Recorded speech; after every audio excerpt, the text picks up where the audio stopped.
And you love rice, right? আপনি ভাত খুব ভালোবাসেন তাই না?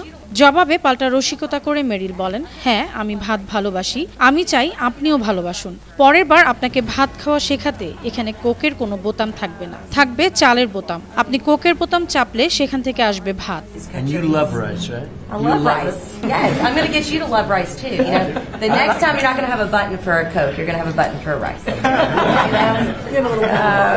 চাল শুধু একটি পণ্য নয়, অনেক দেশের জন্য এটি এক প্রকার মুদ্রার মতোই গুরুত্বপূর্ণ। এমন মন্তব্য করেন মার্কিন চাল কোম্পানি কেনেডি রাইস মিলের সিইও মেরিল কেনেডি। তার কথা শুনে যুক্তরাষ্ট্রের প্রেসিডেন্ট ডোনাল্ড ট্রাম্প রসিকতা করে জিজ্ঞেস করেন, And you love rice, right? I love rice. Yes, I'm going to get you to love rice too. সোমবার হোয়াইট হাউসে কৃষিমন্ত্রী ব্রুক রোলিন্স, কৃষি নির্ভর রাজ্যগুলোর আইন প্রণেতা ও কৃষকদের সঙ্গে বৈঠক করেন ট্রাম্প। এ সময় মেরিল অভিযোগ করেন ভারত, থাইল্যান্ড ও চীন ডাম্পিং এর মাধ্যমে যুক্তরাষ্ট্রে বিপুল পরিমাণ চাল রপ্তানি করছে। Which countries? India, Thailand, even China into Puerto Rico. Puerto Rico used to be one of the largest markets for U.S. rice. We haven't shipped rice into Puerto Rico in years.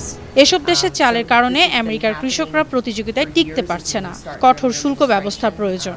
প্রতিক্রিয়ায় মার্কিন president বলেন, নতুন করে শুল্ক আরোপ করা হলে মাত্র 2 মিনিটেই সব সমস্যার সমাধান হয়ে যাবে। Tariffs again. It solves the problem in 2 minutes. Yeah, they've bought the largest brands. Ananya Chaiti, আন্তর্জাতিক ডেস্ক, বানো TV. To subsidize their products that they